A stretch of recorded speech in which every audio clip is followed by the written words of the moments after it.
You're standing at a deathbed. The room is quiet. A hand goes limp. The chest stops moving. And in that silence, a question rises that no machine, no doctor, no philosopher has ever fully answered. Where did they go? Not the body. You can see the body. It's still right there. But the person, the thing that laughed and worried and loved, that presence, it vanished in a single breath. And for 2,000 years, Christians have claimed they know exactly where it went. But here's what's strange. If you asked 10 Christians in the same church to describe what happens next, you'd get at least 5 different answers. Some say the soul floats straight to heaven. Others say it sleeps, like a light switched off, until some future alarm clock rings. A few mention a place of fire that isn't hell, and almost none of them agree on the details. So which is it? And why does it matter? It matters because it changes how you grieve, how you comfort a dying parent, whether you fear your own last breath or lean into it. It changes how you grieve, how you comfort a dying parent, whether you pray for the dead or consider that pointless, whether you fear your own last breath or lean into it. To untangle this, we need to go back, way back, to a dusty Hebrew word and a promise made on a Roman cross. Start with the oldest layer. The Hebrew scriptures describe death with 2 images happening at once. Dust falls downward. Breath rises upward. That's it. The body crumbles back into the earth it came from. But the breath, the spirit, returns to the God who gave it. Not a metaphor, not poetry for comfort, a claim about structure. You are made of 2 things, and death is the moment they separate. Picture it like water poured into a clay jar. The jar breaks. The water doesn't vanish. It simply isn't in the jar anymore. Now, the question that haunted early believers wasn't whether the spirit survived. They took that for granted. The real question was what the spirit experiences after it leaves the body. Is it awake? Asleep? Aware? Floating in some dim waiting room? And this is where a single sentence from a dying man changes everything. Jesus is hanging on a cross next to a convicted criminal. The criminal asks to be remembered, and Jesus responds with a promise so specific it drew a line in the sand for every generation after. He said they would be together in paradise that very day. Not eventually, not after some cosmic reset. That day, the word he used was paradise, a Persian, a word borrowed from Persian that originally meant a walled garden, a king's private grounds, and he placed it in the present tense. This matters because it means the soul doesn't power down. It arrives somewhere, immediately. But if paradise is real and immediate, what about the other side?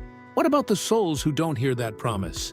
What did the earliest believers actually think happened in that waiting room? Nearly 2,000 years ago, a bishop named Irenaeus described it as a grand terminal. 2 platforms, one bathed in warm light, the other cold, dim, heavy. Souls wait on one side or the other. They're conscious. They know where they are. But they haven't reached their final stop yet. Not long after, a sharp-tongued writer named Tertullian pushed the image further. He described the warm side as a place of active comfort, not just the absence of pain, but a real experience of peace, and the cold side as a place of real distress. Not punishment in the final sense, but awareness. A foretaste. Think of it this way. You've been offered a job. You haven't started yet, but you already know the salary, the office, the view from your desk. The joy or the dread is already real, even though the first day hasn't arrived. That first day, in Christian thought, is the resurrection. And this is where things get physical again. The Apostle Paul used an image so simple it's almost strange. A seed. You bury a seed. It looks dead. It cracks open underground, breaks apart, loses every trace of its original shell. And then something erupts from the soil that looks nothing like what you planted. Same seed, completely different form. Paul insisted that what happens to the human body follows the same pattern. What goes into the ground is weak, decaying, ordinary. What comes out is something else entirely. He called it a spiritual body, which sounds like a contradiction, but that was his point. The resurrection isn't a ghost story. It's a body story, a real, physical form, but rebuilt from the ground up, no longer subject to disease, aging, or death. And the claim goes further. This isn't just for a select few. The promise extends to everyone who has ever lived. Every body, every grave, every scattering of ashes across every ocean. Now, skeptics raise a fair objection here. Brain activity stops at death. Neurons go dark. Every measurable sign of awareness flatlines. If consciousness depends on a working brain and the brain is gone, how can anyone be aware of anything? It's an honest question, and Christian thinkers have never tried to answer it with a brain scan. Their answer lives in a different category entirely. The God who assembled matter from nothing, who spoke atoms into existence, he operates outside the rules that matter follows. Science describes what happens inside the system. Faith claims someone built the system and can override it. That's not a dodge. It's a boundary marker. Two different tools measuring two different things. And for some people, that answer will never be enough. That's honest too. But even within Christianity, there's a passage that muddies the water. One verse says the dead know nothing. And for centuries, some believers have taken that at face value. The soul powers down. No awareness, no waiting room, just silence until a trumpet sounds. Most scholars read that line in context as a comment about earthly affairs. The dead no longer take part in the world of the living. They can't trade, build, or argue. But that doesn't mean they've stopped existing. It means they've left the room. The party continues without them, but they're at a different party entirely. Still, the tension is real, and it hasn't been fully resolved in 2,000 years. So the soul departs. It waits, conscious, in comfort or distress. And then comes the moment everything pivots. Judgment. But not one judgment. Two. The first is private, quiet, immediate. The moment the soul leaves the body, it meets its verdict. Present with the Lord or not? No courtroom, no jury, just a scale that already knows the weight. The second is public, cosmic, final. Picture an open-air arena larger than any stadium ever built.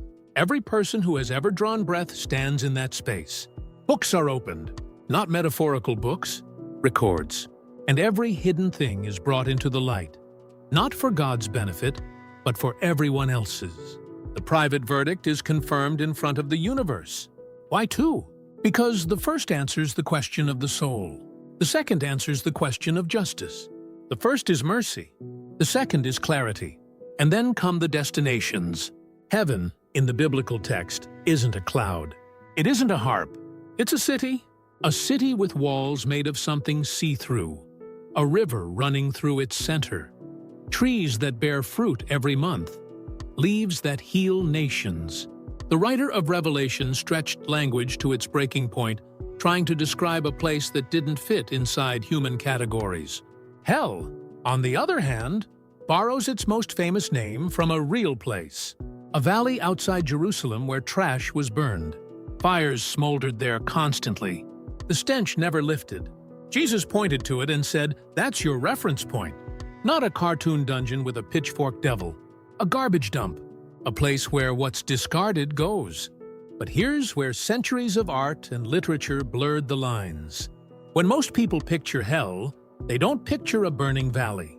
They picture frozen lakes, rivers of boiling blood, sinners trapped in ice up to their chins. Sinners trapped in ice up to their chins. That's not the Bible. That's a poem. A poet from Florence wrote it around 700 years ago, and it became so vivid, so widely believed, that people confused it with scripture. It never was. The biblical hell is sparse by comparison.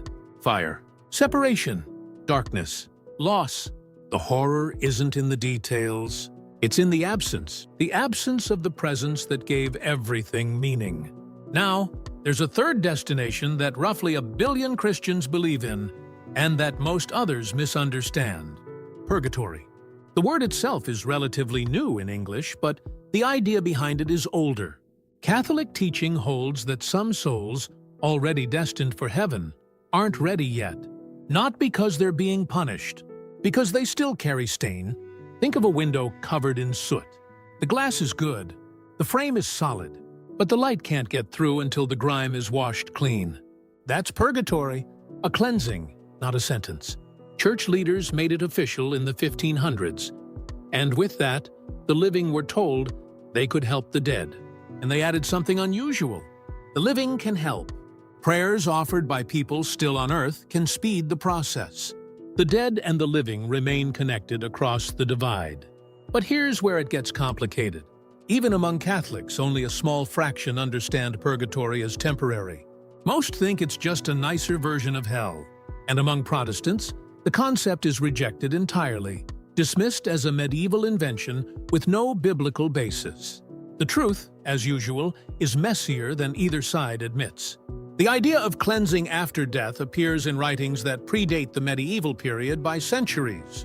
Whether those early hints add up to a solid teaching or just a hopeful guess depends on which scholar you ask. And this brings us to a question that rarely gets asked but sits underneath all of it. Does any of this actually change how people live? The answer, based on what we can observe, is yes. Profoundly. People who believe the dead are conscious pray differently. They grieve differently. They make different choices at the bedside of a dying loved one. They speak to the dead, not as a ritual, but as a conversation they believe is being heard. And those who believe in judgment, both private and public, report stronger drive to align their daily choices with their deepest values. That's not proof, it's pattern. But the pattern is consistent across cultures, centuries, and branches of the faith. What you believe about the other side of that last breath doesn't just comfort you at funerals. It builds the shape of your moral life.